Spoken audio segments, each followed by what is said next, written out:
Right, so hello and welcome to our Content 101 Live with our partners Capital Content. We're here today to do a Grassroots football edition of the Content 101 Live. I know Capital Content have been doing quite a lot of different work through this Content 101. They're on their own accord, but it's great to have them here today. So just some housekeeping to get started. So as we said in the emails, keep video on and yourself on mute throughout the whole thing, just so we can hear Gary clearly. In the top hand part of your screen, you'll see a little conversation chat box. If you have a question throughout the whole thing for Gary, please pop it in. I'll keep an eye on it, and when we get into the Q&A, we can pop those questions to Gary. And yeah, so that's generally the housekeeping. Really, it's only the only bit, to be honest. And just keep yourself on mute. So without further ado, we'll get started. I'll hand over to Gary from Capital Content, and we'll get it underway. So thanks, Gary. Cool. Thank you very much, Marcus.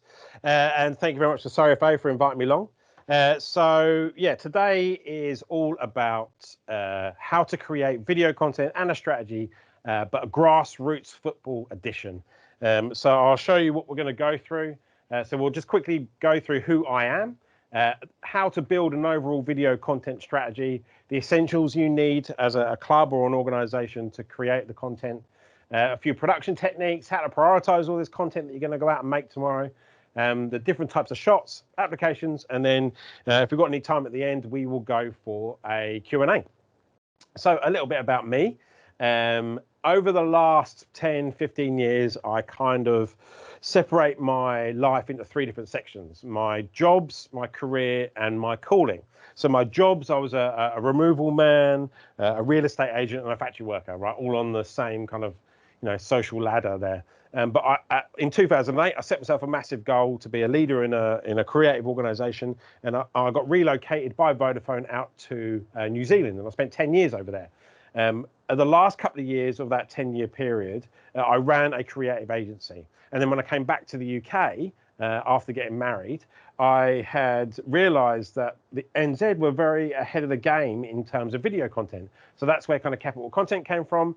But really what I found is my calling is that I help businesses grow using content, right? We're kind of storytellers. As we'll get straight into it, as organizations, clubs, businesses, personal brands, whoever you are, you basically have three options when creating video content. You can either go directly to a videographer. The videographer is, it's quite low cost. I say low cost, it's not free. It's low cost. There's only one person to deal with, but they're not there for concepts. They're not there for the ideas. You've got to tell them what to shoot and they'll create it. But that's where that cost comes in, right? The second option is go to an agency like Capital Content. We're relatively mid to high cost in terms of what you need to produce. But there is a full team of people, and they look after the concept, the distribution, and the production of all of that content. The third option is by doing it yourself. Everybody has a 4K camera in their pocket right now. So this is what this presentation over the next 20 minutes is going to explain on how you can use your phone correctly. And rather than just going to go out and make a video, we want to make a video with purpose. We want to be able to achieve goals. We want to create content for your audience or your crowd, effectively. When we create video content for clients, again, whether it's businesses, clubs, organizations, charities, we base it on a TV network. Everybody knows what a TV network is, but no one really applies this kind of strategy to creating video content. What I mean by a TV network is that you have the network across the top. So imagine you are footballclub.tv, and then underneath the network, you have channels. And each one of these channels needs to relate to a goal.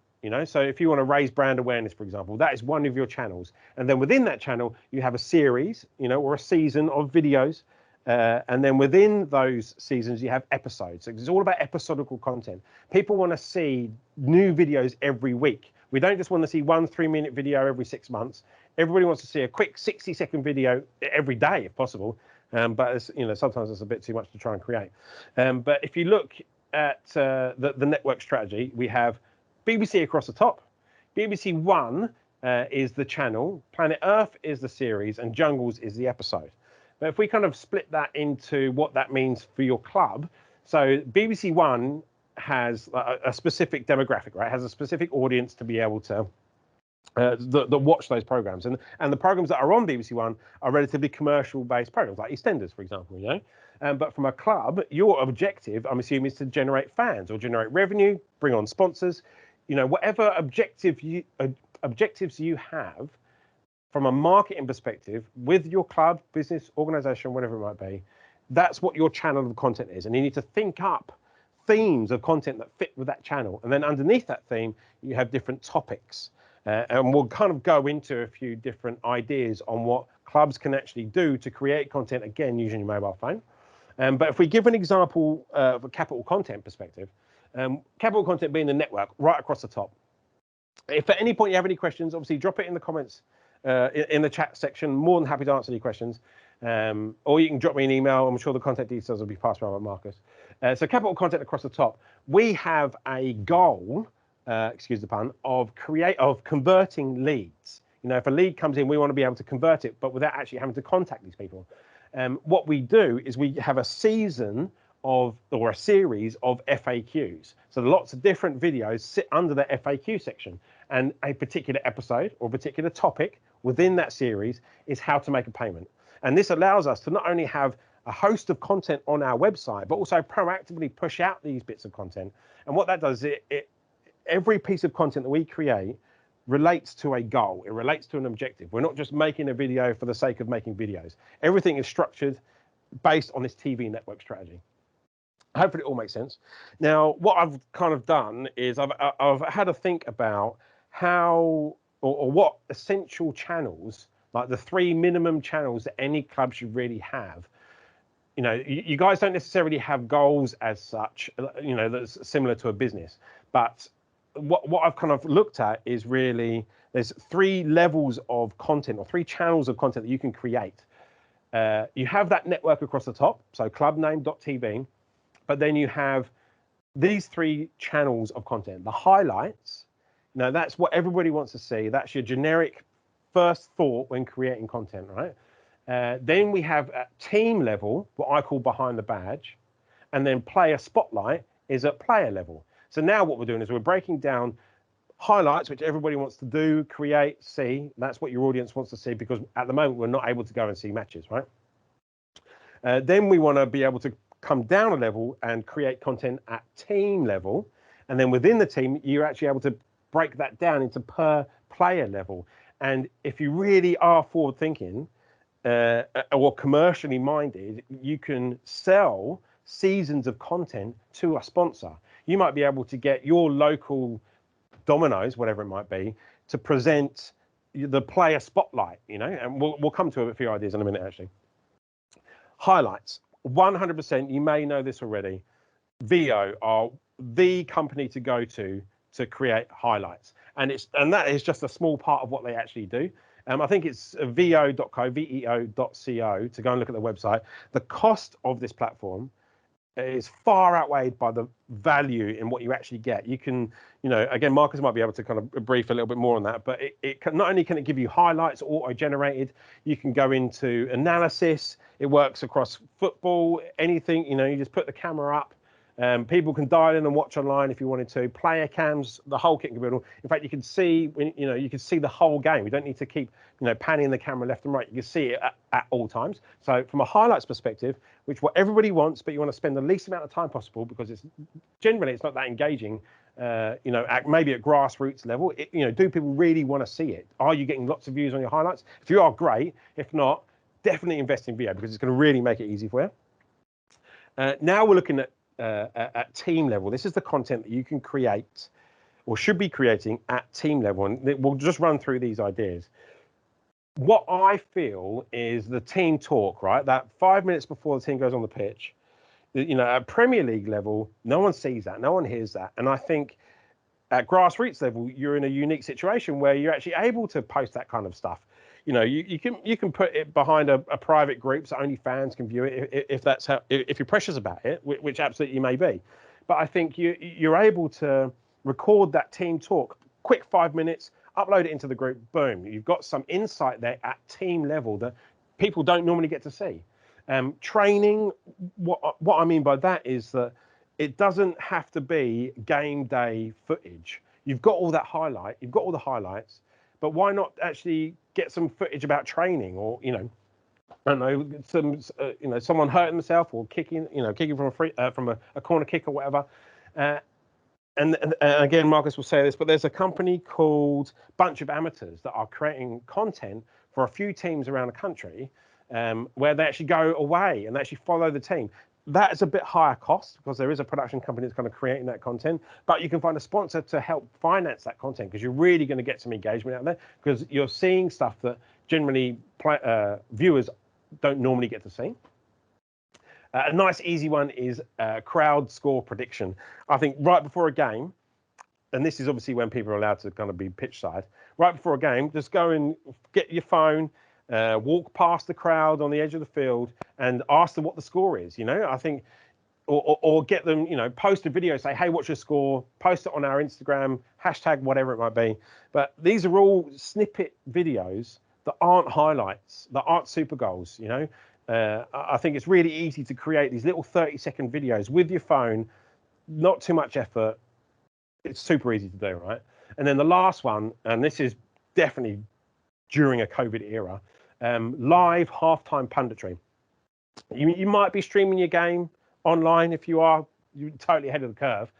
But I think at halftime, you could very easily go live to Facebook and do your halftime punditry. Explain. You may be doing this already, which would be great. But I think you could actually do halftime punditry in that 15 minutes between each half, even if it's that team talk at halftime, or it's actually yourself with an opposing member of their team, for example, and you're just talking Facebook Live. It doesn't have to be too in depth. It's just stuff that people don't get to see at grassroots level that doesn't cost you anything. All it costs you is a bit of battery and a bit of data on your phone. Super easy stuff. And then lastly, we have player spotlight. So this is content at player level. Again, you can sell sponsors. You can get sponsors to sponsor per player, let's say. That really doesn't cost that much. And again, I'm talking like 50 quid. Let's get 50 quid into the kitty for drinks at the end of the season to generate some player spotlight content. Top one across the top there is it allows you to create content not just to be shared on the team's social profile, so the team's Instagram and Facebook, but if you're creating content on a specific player, that player will want to share that content as well. They will post it on their Instagram, so you're going to get a wider reach, not only at team level but at player level. Quick fire round. This is super easy, and this is a great idea to definitely do at training. Think about being on the pitch. You've got 10, 11 lads, all girls, all lined up again in one row. And then one player runs up to the camera and you ask him, right, who is the messiest, or who always gets lost on the way to away games, who can't tie his shoes? And then they answer the question and then they run back. Takes 10 minutes. You've got 11 players. I mean, you might have 20 people on the pitch. Answer them all 3 questions each. There's 60 15-second videos that you can post, one every week for 60 weeks. And it takes half an hour. It's really easy to batch create all of this short form content that people really want to see at player level. Also, thoughts on the game. Premier League does it all the time. So easy to do with a mobile phone. And I actually explain how to do it with a mobile phone, or at least keep your production levels relatively high using a mobile phone. But thoughts on the game. After the game, get one of the players to come over, stand there in front of the sponsor's board on the pitch and ask them how they thought about the game. You get it at Premier League. Why not at Grassroots? You can go live. You can do it Insta Reels only. It's very easy to just pick up a phone, spend a bit of data on your phone, and get all of this, what I would class the Premier League stuff, to really easily translate down into the grassroots level. And then challenges. This could be once a week or every training you do keep ups. You can do the most keep ups, or crossbar challenge. Who doesn't like top bins, right? You could even do, actually trick shots, whatever it might be. People love that kind of stuff. And I think because people aren't allowed to go to games at the moment, they're going to want to see insight. And it's all about creating as much content as you can with little effort, or the stuff that's already going along that people really enjoy. It's not all about super goals. It's not all about match of the day and watching the games. Let's actually, show people that team and player level, that grassroots level, So they're all the examples that I've come and put together. But you're more than welcome to drop me a line and we can just kind of shoot the breeze and talk, actually talk about some objectives. If you've got some revenue or commercial objectives, can we create content using a mobile phone to help hit those commercial objectives for your sponsors? More than happy to have a chat. Prioritization. I've just given you 300 ideas there. You know, you're going to go out and create 100 videos tomorrow, but how do you prioritize that content? You need to line up your content on what's more valuable to you. If you think highlights are absolutely more valuable, what I would do is put it into this spreadsheet, what I call a content priority matrix. And if you see at the top left-hand corner, you've got highlights, then behind the badge, and then player spotlight. I've basically put that in order on what's more valuable to me and my club. And then we've got the fixtures, ad hoc events, and players down in the columns. And what we do is we start with that box on the top left, then the 3 surrounding it, and then the 5 surrounding that. And that's how you start with your content. You want to plan 50 videos that you want to shoot, and then start with video number 1, then 2, 3, and 4, and 5 and onwards, rather than just kind of go out. And what you'll see is when you list out all of your episodes, because it's all about episodical content, when you list out all of your episodes, you might see that I've got loads of footage for behind the badge, loads of videos for behind the badge, but no or very little videos at player level. So you'll know that you need to bump up the player level because it's about consistent episodical content. Cool. Production techniques. So we're about halfway through. Production techniques. This is, everybody has a 4K camera in their pocket right now. And I'm going to go through the 3 different levels, beginner, intermediate, and advanced, on how to get the best content from your mobile phone. Let me just take a sip of water as I'm chatting. I'm chatting your ears off. So beginner level, make sure the phone is horizontal. Nobody wants to see a portrait video when people watch it horizontal. Keep portrait to Instagram Reels, TikToks, whatever it might be. If you don't understand any of these platforms, give me a shout. We can have a chat. Use the rear camera where possible. It's going to be better quality than the front-facing camera. Make sure it's well lit. I don't mean like, you know, make sure it's well lit. I mean, make sure it's like lit well. And if you can get a selfie stick, if you're doing that halftime punditry, make sure you've got a selfie stick to kind of push that phone away from you so you've got a bit more of a wider shot. From an intermediate perspective, you need to have a microphone. You know, the difference between good video and great video is audio. Absolutely got to get a microphone. 10 quid from Amazon. I'll send you an affiliate link. Spotlight, if you're doing it at night time, which we kind of are probably at the moment, get a light, attach it to your camera. Sometimes you can get cases that have lights around it. Super easy stuff. Again, 10 quid from Amazon. Lovely. A tripod, so you're not always holding it. And sometimes you can get a desk-based one that actually goes up to about 6 feet. And lastly, we all know the iPhone batteries are rubbish, so get yourself an external battery. That's the beginner and intermediate. And if you want to go for an advanced, and if you've got a bit of cash, £99, DJI Osmo. I think they call it an OS4 now, maybe. But this is a super serious piece of kit, 100 quid. It will basically stabilize your footage. You'll be able to go horizontal and portrait with kind of like no effort at all.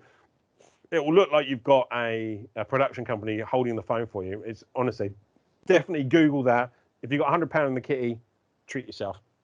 You can even use it at home with the kids, right? Aesthetics. There are only a certain amount, or there are only a few types of shots that you guys are actually going to use. You don't need to do loads of different arty, crafty stuff. There are only like 4 or 5 different types of shots that you need to do when using your mobile phone to create content at grassroots football level. Here are the 5.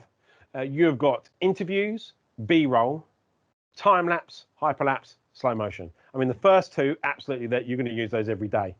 Time-lapse and hyperlapse and slow motion, they are if you've got a bit extra time and you kind of want to, you know, tar up your footage to make it look spectacular without spending the money. All you need to do is look at the time. We'll just go through what those the key shots are. So B-roll is relevant footage to hide the mistakes. So if you're interviewing somebody, interviewing a player, and they stutter, you basically want to cut out those stutters. If you're taking your time to do the production, you basically want to cut out those stutters. But you don't want to show the viewer the cut. You don't want to show that they've stuttered between each shot. So you get, let's say you're interviewing a person, you want to then get a few shots of them playing football, and then get that shot to hide that cut to make your production look way better. A time lapse, we all know what a time lapse is. You can do it on your phone. Just be conscious of why you're creating the time lapse. You know, not everybody likes to see a time lapse. It can be a bit boring. It's just 2 minutes of stuff changing slowly. So it's good to put a time lapse in another video, but don't just make an exclusive time lapse video by itself. Hyperlapse, that is a posh version of a time lapse.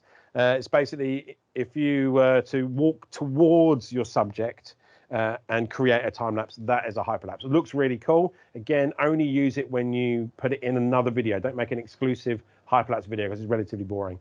And then slow motion, that's great for B-roll. It kind of invokes emotion.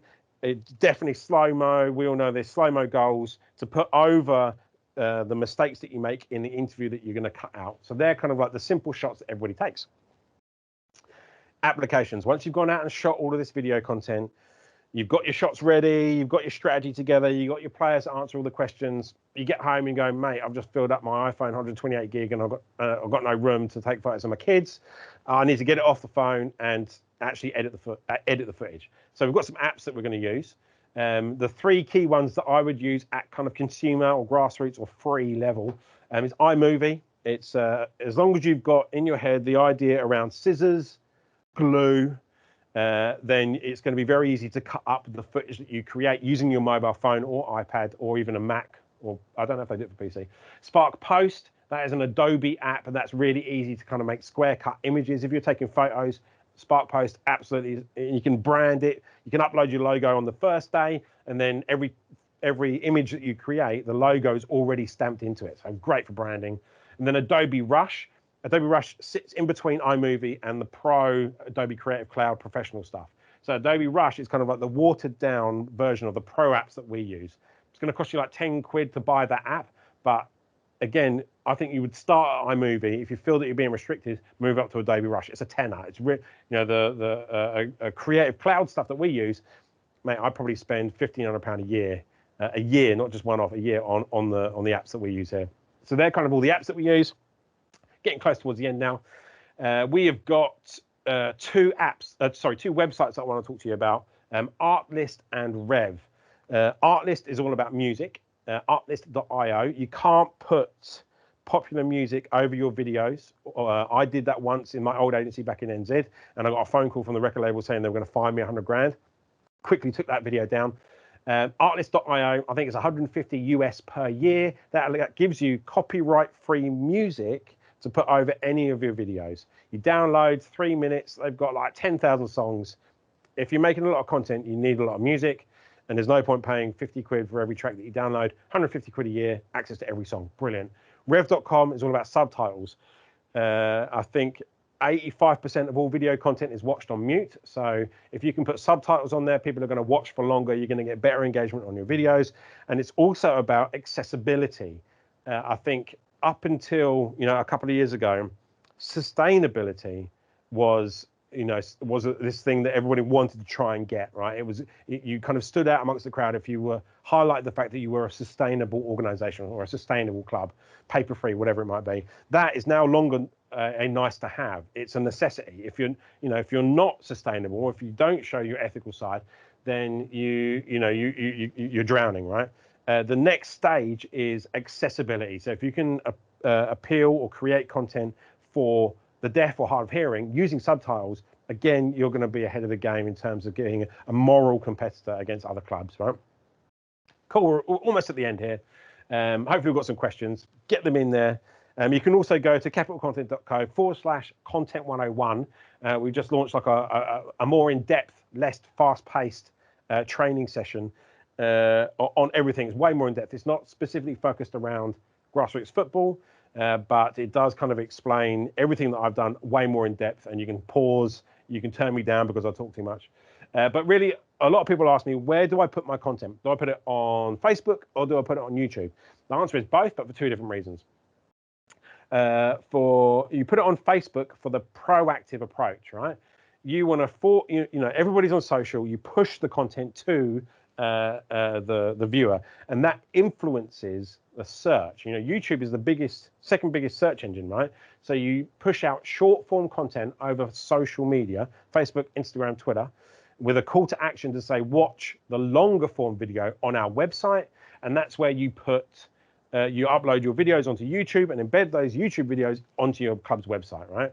One massive tip is to turn off the suggested videos at the end of that video. When you get to the end, it says, hey, you might want to watch this video.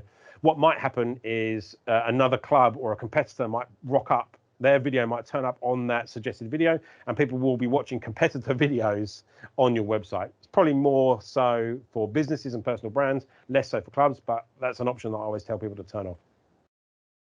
We're at the end. Here's a bit of a recap.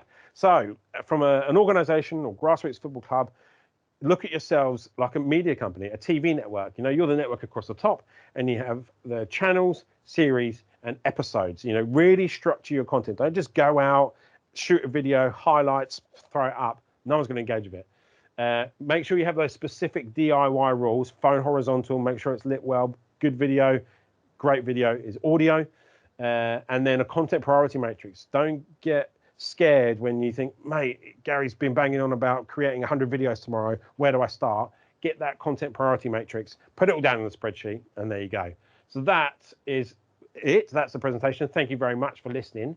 The web address, if we can just put that back on screen. The web address again is capitalcontent.co/content101. Sign up. It's totally free. You basically pay over email address, because I'm probably going to contact you afterwards if I was honest, GDPR compliant. But it's basically a full 7-episode training session on everything that I've just kind of gone through right there. Thanks very much for listening. All 121 of you, I think, Marcus, is that right? There's just over 100 people watching. Absolutely. No, thanks, Gary. That's brilliant. No, it's a really great insight, and I'm sure a lot of people taken a lot from that. And we've actually got a few questions, which is great. Oh, amazing. That's really good. So Nathan's asked about what about using stock images. Obviously it's quite a big thing. So obviously getting images for clubs, and obviously they're not always going to have a photographer at games, and getting stock images to use is always really important. So is there any advice on good websites where you can find those good stock images? Yeah, man. I mean, absolutely we want to get it for free, right? So Pixabay, Pixabay.com. That is great. You know, that you can just put any old keyword in. They got thousands of images. They've even got videos there, little time lapses, you know, scenes, cities, whatever it might be. Definitely Pixabay.com. I'd be cautious about using it all the time. Sometimes stock footage, or I feel stock footage, can stick out like dog's balls, right? You can spot a stock photo from a mile away. And I don't know whether people watched the Super Bowl recently, but there were 2 adverts at the halftime break back to back that used the same stock footage, and it went nuts. So absolutely, Pixabay.com is the best site, and it's the site that we use if we need stock imagery. But again, batch create some stuff. If you're in training, get the camera out, shoot 500 photos and store that as an archive. Get that as a catalog's worth of content that you can just pull whenever you need. But if you need some really good looking stuff, because you're not that good with a camera maybe, Pixabay.com, 100%. Nice, brilliant. No, thank you. So also about animations, obviously animation is quite an interesting thing for clubs to use. Can this be done on iMovies, or is there a better, easier platform on a phone, for example? Because iMovies can be a little bit more complicated sometimes. Yeah, animation is tough, right? I mean, the difference in animation, if we were to create it, right? I mean, if I was to make 5 60-second videos, it cost you £1,500. If I was to make one 30-second animation, it cost you £3,000. So because it's so time intensive, it costs a lot of money. There are apps out there that can create animations, but you've really got to know your stuff, right? You've really got to spend some time. And I think if you think about what your hourly rate is, times that by 20 hours, that's how much that animation is going to cost. And how many times are you going to use that animation? If you look at Spark Post, the app, the Adobe app that I mentioned earlier, that does animated text really easily. So, you know, like words swooping in, buy tickets, or next game Tuesday 5:30, whatever. It's really easy to create animated text straight off the bat. So I would probably start with that. If you feel people want animated 3D, 2D people moving around, then yeah, I mean, you're going to need a lot of cash. But animated text for like little adverts, because you'll get better engagement or traction with a video, so therefore it's an animated text equals a video, is Spark Post. Again, I think it's like 10 quid to purchase the app, and then that's it, it's yours, right? Brilliant. No, that's great. And the one from me actually was so you actually sponsor FC Brooklyn's one of our clubs. Yep, I wondered whether they did any. There. There we go. I wonder if they've done any video content or any best practice that you have that you might be able to share with people that's really easy, quick wins to do. Yeah, man, we actually created content that got onto the BBC, right? We came up with a campaign for them when it was the Women's World Cup a couple of years back. And we came up with the hashtag Play Like a Girl, because the aim was about getting more girls to play football, right? And we kind of jumped off the back of obviously the Women's World Cup. And yeah, we did hashtag play like a girl, and we asked all of these like 8-year-old girls, like interviews in our studio, saying what do you think about when someone says you play like a girl? And actually, it was about a positive response rather than a negative response, right? And like I said, that video made it onto the BBC kind of World Cup special, which was amazing. But the other content that we've created for them was like, what did we do? We did volunteers. You know, it was coaches, referees, and volunteers. So we made videos about why people should be a volunteer, or why people should be a coach. Or to get more players, because their goal was to get more signups, get more subs into their teams. So we created the videos as almost like mini adverts, and we interviewed some of the mums and dads. We interviewed some female coaches, and even like the head coach, Jez. What's up, Jez? If you're watching, we interviewed a bunch of those guys to help get not just players but volunteers, refs, and coaches. That sounds fantastic. I think there's loads of easy things to do, and I think there's a lot of quick video content that you can do. And I think a big thing from our side as well, that I think the big advice that comes from that is getting involved in campaigns, awareness campaigns. It's really easy. Jump off the back of it, man. Absolutely, yeah. Really easy to create content through that, because it's a lot of it's piece to camera stuff, so it's really easy to do. And I think today TikTok announced their partnership with Euro 2020, or what is now Euro 2021, right? Yeah. So I think if you can get on that TikTok bandwagon, jump on a couple of their hashtags early, only got announced today, you can get ahead of the game, really get some engagement by guerrilla tactics and jumping on to their hashtags that are going to come out in the coming weeks. That's really great advice. And we've got one more question, actually. It's kind of related to what you just said. But so Nathan's asked what social media platforms that they should focus on, because obviously not all clubs have them. Obviously Twitter's the big one, but obviously with video content, Instagram's fantastic for that sort of stuff, especially as a starter. So would you say Instagram's better for that, or would you go, I guess? Yeah, Instagram is like exclusively visual, right? It's not necessarily there for words, where Facebook you can add words and you can go live and all that kind of stuff. But people ask me this all the time. What I think you need to think about is, where is your audience? Doesn't matter whether you think Instagram is any good or not, or Facebook is rubbish, or it's for old people. Where is your audience watching this content?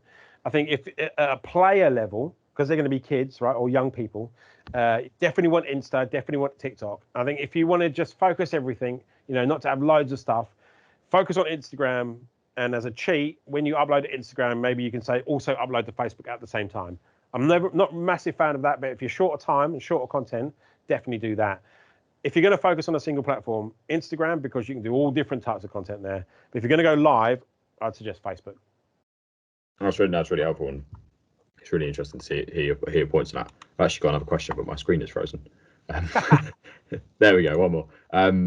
So Lisa just said players are more on Insta, parents are more on Facebook from their side. So, and I'm not surprised by that. And I think that's what we've experienced ourselves at Surrey. We know that player content, they're definitely more on Instagram in terms of our followers, and then the parents of the players definitely on Facebook. So that's a really good point.